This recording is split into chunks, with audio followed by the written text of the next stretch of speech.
গোয়ার ড্রাগ চক্রে বঙ্গযোগ 43 কোটি টাকার মাদকাণ্ড পশ্চিমবঙ্গ সহ 7টি রাজ্যে তল্লাশি অভিযান এনফোর্সমেন্ট ডিরেক্টরেটের আধিকারিকদের। এই বিষয় নিয়ে আরো বিস্তারিত জানাবেন প্রতিনিধি প্রকাশ সিনহা, আমাদের সঙ্গে রয়েছেন। প্রকাশ, দেখো, যেটা ইডি আধিকারিকরা জানাচ্ছেন, শুধুমাত্র বঙ্গযোগ নয়, একসঙ্গে 7টি রাজ্যে তল্লাশি অভিযান চলছে, 30টি জায়গায় তল্লাশি অভিযান চলছে। এবং ইডি সূত্রের খবর, এই বছরের ফেব্রুয়ারি মাসে গোয়াতে 4 কেজি 300 গ্রাম কোকেন পাওয়া গেছিল, প্রায় 43 কোটি টাকা। এবং সেই মামলায় দুজনকে গ্রেফতার করা হয়েছিল, নিবু ভিনসেন্ট এলিয়াস হিলসন এবং রেশমা বলে একজন মহিলা। তাদের কানেকশন কলকাতা পাওয়া যাচ্ছে। অর্থাৎ ইডি আধিকারিকরা যেটা দাবি করছেন যে এই ড্রাগ কানেকশনে তদন্ত করতে গিয়ে তারা যেটা জানতে পারছেন যে ড্রাগ বিক্রি করে যে টাকা আসতো তার কলকাতার ট্রান্সফার করা হতো।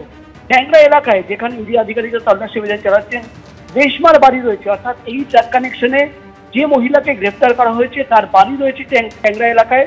বারাইপুরে ইডি আধিকারিক রয়েছেন, সেখানেও কিন্তু টাকা পাঠানো হয়েছিল। অর্থাৎ ইডি আধিকারিকরা এখন তদন্ত করে দেখছেন যে গোয়ায় যে ড্রাগ কার্টেল কাজ করছে, অর্থাৎ এই যে 4.5 কেজি কোকেন পাওয়া গেল 43 কোটি টাকা, তার লামসাম অ্যামাউন্ট, বড় অঙ্কের টাকা কিন্তু কলকাতায় এসেছিল। কেন এসেছিল? তাহলে কি ড্রাগ এইখান থেকে সেখানে পাঠানো হয়েছিল? এবং যে দুজনকে গ্রেফতার করা হয়েছে তাদের মধ্যে একজনের বাড়ি হচ্ছে ঠাকুরপুকুর এলাকায় এবং একজনের বাড়ি হচ্ছে ট্যাংরা এলাকায়। অর্থাৎ বং কানেকশন পাওয়া গেছে। কিভাবে এই ড্রাগ কার্টেল কাজ করতো, কলকাতায় কোনো এজেন্ট বসে অ্যাক্টিভ রয়েছে কিনা, এবং গোয়ায় ড্রাগ বিক্রি করে, কোকেন বিক্রি করে কিভাবে টাকা কলকাতায় পাঠানো হতো এবং আলটিমেটলি সেই টাকা কোথায় চলে যেত, সেই তথ্য সংগ্রহের জন্য কিন্তু আজকে সকাল থেকে আমাদের রাজ্যে 3টি জায়গায়, বারাইপুর, ট্যাংরা এবং দক্ষিণ কলকাতার আরেকটি জায়গা, 3টে জায়গায় ইডি আধিকারিকরা রয়েছেন। এবং একসঙ্গে শুধুমাত্র কলকাতা বা আমাদের রাজ্য নয়, যেটা ইডি সূত্রের খবর, আর দিল্লি, আহমেদাবাদ, হরিয়ানা, ঝাড়খণ্ড, গোয়া এবং নয়ডা একসঙ্গে 30টি জায়গায় তল্লাশি অভিযান চলছে। এবং তার মধ্যে যে বম কানেকশন রয়েছে, কত টাকা এখানে পাঠানো হয়েছিল, এখানে কোন কোন এজেন্টরা অ্যাক্টিভ রয়েছে যারা গোয়াতে অপারেট করছে, এই সমস্ত তথ্য কিন্তু সন্ধানে নেমেছেন ইডি আধিকারিকরা।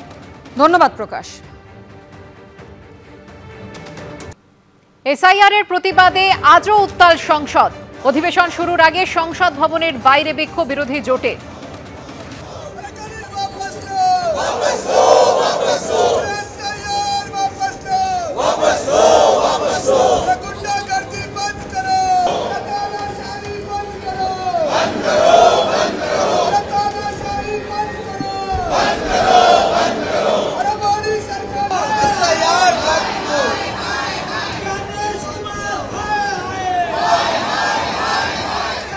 ভোট চুরি, ভোট লুঠের অভিযোগে স্লোগান, ব্যানারে ভোট চোর লিখে স্লোগান বিরোধীদের।